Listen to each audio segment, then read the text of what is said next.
Good morning. We'll see how long the phone lasts this morning and how much we can record. So thank you for saying hello to me this morning on my drive to work. So our hours have changed at work, and I'm able to go in a little later, which avoids some aggravation around my home because there's an elementary school right there, and it seems to be the only way in and out. Really, realistically, the only way in and out of our subdivision without having to go through an entire apartment complex, um, with all of the speed bumps that are awful. Like, I understand speed bumps are meant to slow you down, but when you're already going 1 mile an hour and they scratch the bottom of your car, they're a little too high. And I don't have a lowered vehicle. Anywho, just wanted to come on here because I have a lot on my mind. Um, Everybody knows that I over a year ago I did the gastric sleeve, and I've lost from my highest weight. I've lost about 100 pounds. Um,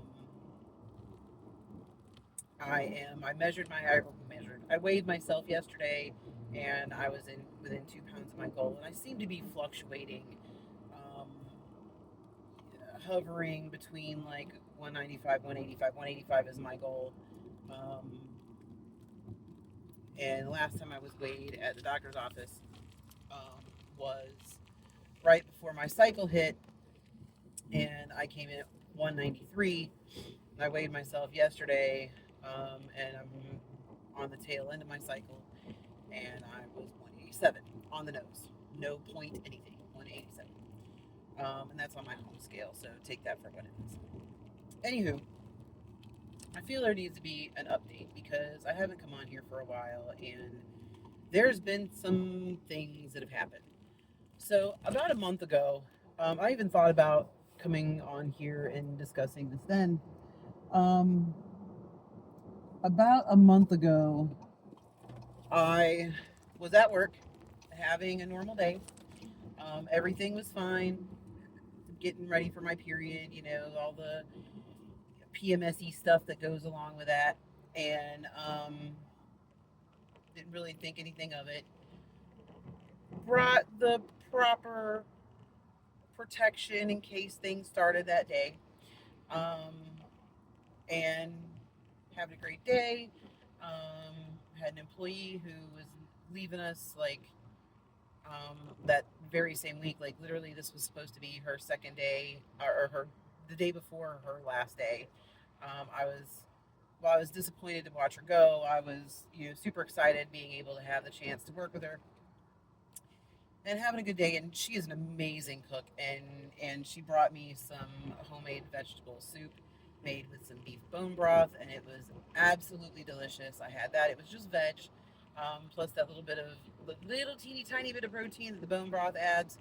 Um, I had that, and I had some, not all, of my protein shake because I didn't know she was bringing me lunch that day. Um, and shortly after I had a couple bites of that, I felt full, so I put it away. And on my way um, back from the refrigerator to the table at work, at the break room table, I started feeling crampy, and I was like, "Oh, really? Now it's gonna hit now?" Thinking it was just period cramps. Well, shortly thereafter, it was bad enough I was doubled over, and I was like, "Wow, they're hitting kind of hard today. That's a little unusual." Um, and within 30 minutes, 45 minutes, absolute maximum 45 minutes, I was in the bathroom. Um, I was sick, like to my stomach, due to the pain levels. Pain I have never before experienced in my life. I've birthed two babies without any pain meds, and it was awful. Um, there aren't words to tell you how painful this was. Um, and I was sweating profusely. So much so in the short time span, I had a puddle under me. Like I could not get cool. So I'm in the bathroom. I called I called the shop phone. I was like, hey, I need you to call an ambulance. Um, Ambulance got there to me, the hospital, the local hospital. Um, and the biggest concern was that this was a blockage due in my intestine somewhere due to my gastric sleeve. Um, so they did all the scans and whatnot, no blockage, but my small intestine was seriously angry. It was upset. It was swollen and not happy. And I was told they they ended up having, just because the hospital that I was taken to that's close to my work wasn't equipped for to really look for things like that. They transported me to um, my hospital in my hometown that's a little bigger, and that's where I had my surgery, and that's where my gastric surgeon is out of. And so they transferred me there, and he's an amazing doctor, and he took very good care of me. Um, Told me that it was just a viral enteritis, and that I'll just have to kind of like work through it, and um, that his wife had recently had the same thing, and he's familiar with these symptoms because literally just a couple days prior, she had experienced the exact same symptoms: rapid onset of pain, profuse sweating, nausea, all of that, and that's what it was viral enteritis. And he was convinced I had the same thing. Okay, no problem. Well, within a few days, much like a virus would, like the symptoms started to subside. So, um,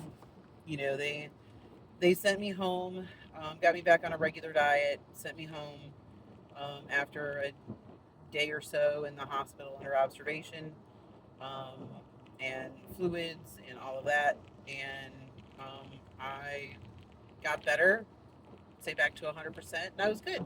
Off I went. Fast forward to this past Thursday, go to work, do my shift, come home, everything's hunky dory. It is getting to be close to my cycle time, um, and not thinking anything of it, getting ready for bed, and I feel cramps. Come on, all right, not unusual. My cramps usually start about a day or two before my cycle starts. And I was like, all right, again, we have the exact same symptoms. Rapid onset of pain. Like, it starts like a menstrual cramp, and then it just moves, like it just crawls up my abdomen. Um, I again have the um, severe cramping, sweating. I'm nauseous. Thankfully, I didn't vomit this time, but like just absolute just discomfort. At this point, now I'm really concerned that maybe something was missed um, from just a month ago when I was in the hospital. So um, I don't wait this time. As soon as I realize that I can't get this nausea under control, I can't get this pain under control, I tell my husband, take me to the hospital. Um, they He takes me to the hospital. It does take a while to go through triage and all that, which I will say, if you're taken in by an ambulance, they take you way more seriously than they do if you come by car, which is such a damn shame because ambulances are so expensive. Not all insurance covers them. I still don't know if our insurance covered it or not. Like, I haven't gotten a bill for that yet. I got a separate bill from the first visit for $1,800 from something I don't recognize, and it says insurance paid zero. So I don't know what that is yet. Um, I need to find out if insurance has even been billed, um, or if they just denied the payment. I don't know what's going on there. Anyway, Mobile police camera reported ahead. I hate the insurance system in our company, or in our country. I think we need to. I don't have my company's insurance, by the way. Um, Not because I don't like it. It's just my husband's is better. I really hate um, privatized healthcare. It's awful. Um, we are getting worse care than they are in other countries that have government sponsored healthcare, and the lines are just as long. You have to wait just as long to get care, and they can pick and choose based on what's in your wallet. So, on what kind of care you have, and if you've ever had the unfortunate incident of not having insurance or having Medicaid, you know exactly what I'm talking about. You know that you get less care than, especially if you've had both. If you've had private insurance and um, you've had to either pay out of pocket or you've um, had Medicaid, you know there is a standard difference, and that is, we're all human. It shouldn't matter what's in your wallet. You should be able to be taken care of and have and be healthy regardless of what's in your wallet. I'll get off my high horse for just a moment on that. Whole different subject. Um, but um, I do finally get seen. They run a CT on me like they did the first time. First time, that's where how they found the swollen small intestine, all of that, and they were like, so we're gonna do some other scans. And now I'm curious. Like, what are you doing? Like, this is viruses. Once you have them, they stay in your body. That's kind of how vaccines work, right? Like, your body recognizes this foreign body and is able to attack it. Um, and I noticed that there's some orders where they're doing like ultrasounds on my pelvis, and I'm like, oh, okay, this is different. What are they doing? Um, and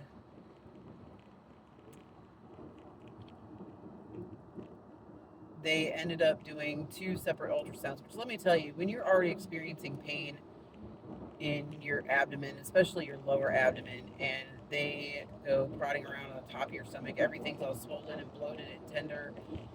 That's a special kind of hell I don't wish on anybody. Um, and then they do an intravaginal ultrasound, which,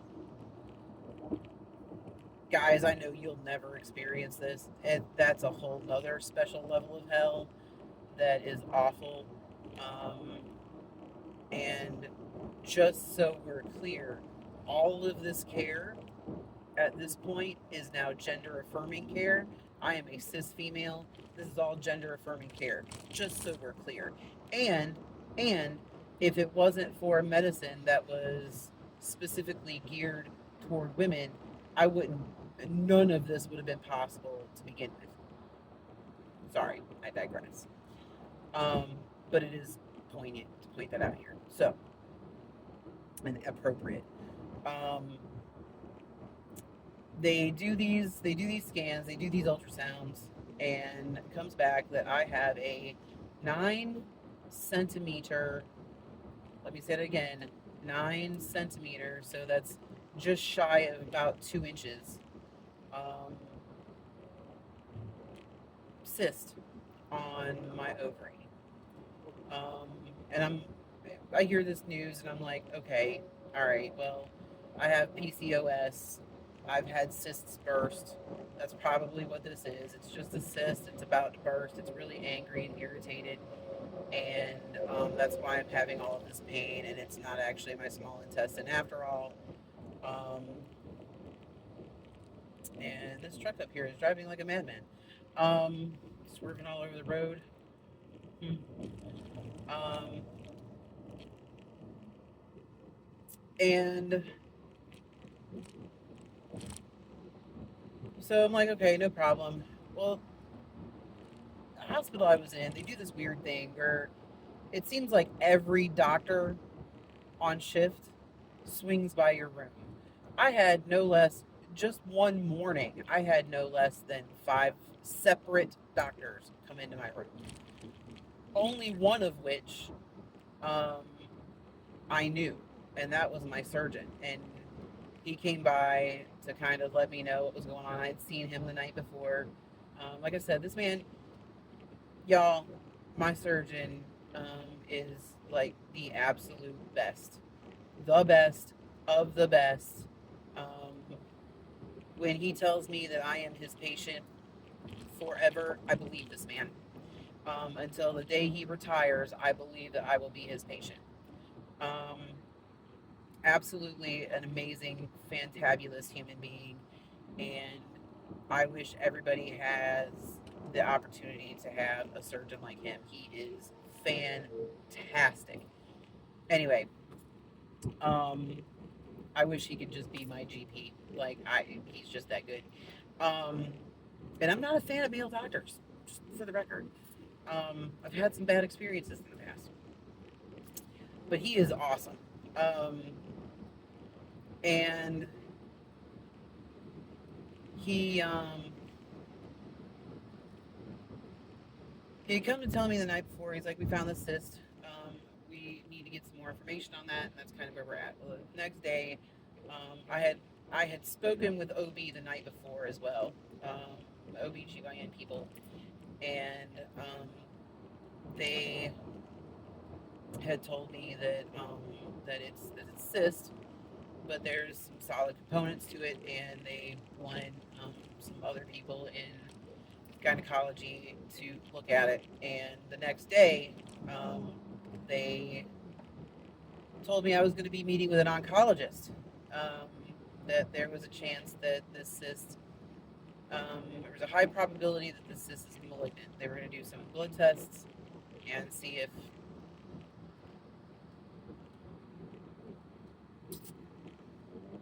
not going to do it. See if there were some cancer markers. Those came back positive. They are just markers. Doesn't And it's hard for some of these tests. It's hard to tell if you're not post-menopausal. If you're still having periods, it's hard to determine if these are truly markers for cancer or if they are just high because you're having or about to have your cycle. Um, and I was about to have my cycle, so could very well be that. Tomorrow morning, I have anyway. Pain starts to go away thanks to a lot of the pain medication that they had me on. They had me on much lower doses than they had me on the first time, which was frustrating because I was in pain a lot more this time than I was last time, and I wasn't able to get as much rest as I did the first time, which wasn't great either. Um, but I felt like it kind of prolonged things. Um, I'm not a pain pain medicine individual. I'm not. As a matter of fact, once my pain levels got to where I could speak full sentences and I could move and stand upright, I didn't want anymore. Um, at that point, this time around, I felt like they're not doing me any good by bother. Um, and I don't like the fuzzy feeling that I get from them. So they offered me some more. I was like, no, thank you, thanks, but no thanks, I'm done. They sent me home with some. I haven't taken any, um, but I have them because I may need them in the future. Um, so, anywho, um,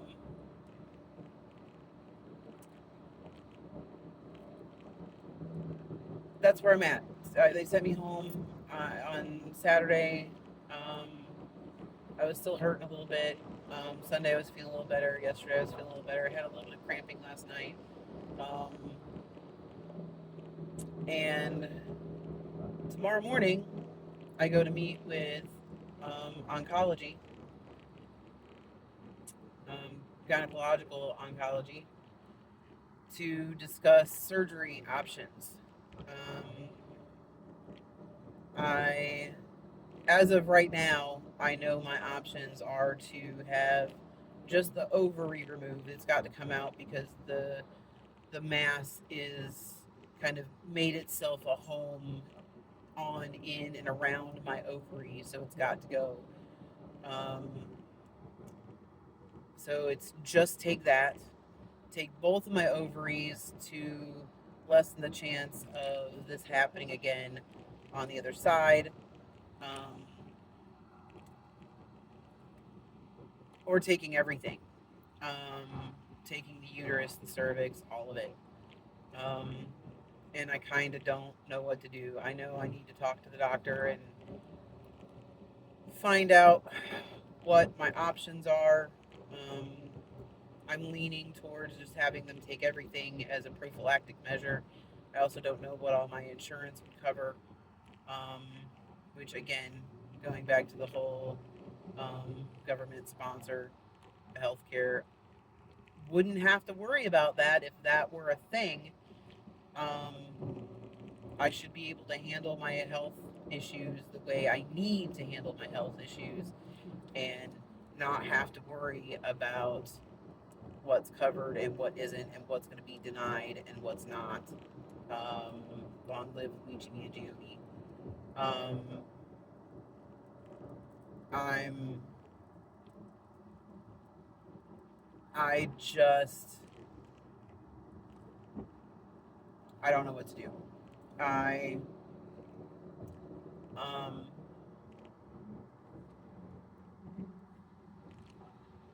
if there was a Watch out. Vehicle on shoulder ahead. if there was a cancer to have, this is a pretty good one to have. If I had to have one and had to pick one, this is a pretty good one to have because, generally speaking, um, so long as the mass is removed, um, that should handle it. I shouldn't even need any kind of chemotherapy unless they find out that it's spread somewhere. I'm a little concerned they missed it the first go because, from what I was told, it was there the first time. Like, on hindsight is 2020, and when they went back and looked at the previous scans, it was there. Um, just, I guess they were so worried about a blockage or whatever. I don't know, but they missed it, and I can speculate all day long, but I'm not a medical professional, so it's just layman speculation. Um, but yeah, so I'm not gonna lie, a little terrified, a little scared. Um, Fingers crossed, it's just a cyst and nothing more. Then I don't really have anything to worry about, but they won't know until they get it out and they can biopsy it and see what it is. So it's a waiting game. I know that they want to do the surgery within a month, um, which really sucks because I'm stupid shorthanded at work. I thought I had a girl hired, and she decided her first day, she decided, nope, not for me.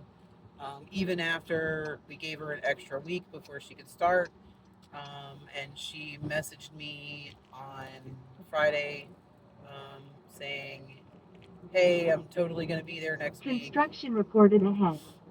Um, totally going to be there next week, and she's not. But anyway, that's where we are. As soon as I have both the mental capacity to provide you with the update and an update, I will update. So, y'all have a wonderful day, and positive thoughts, not for me, but for you and everybody else in your life.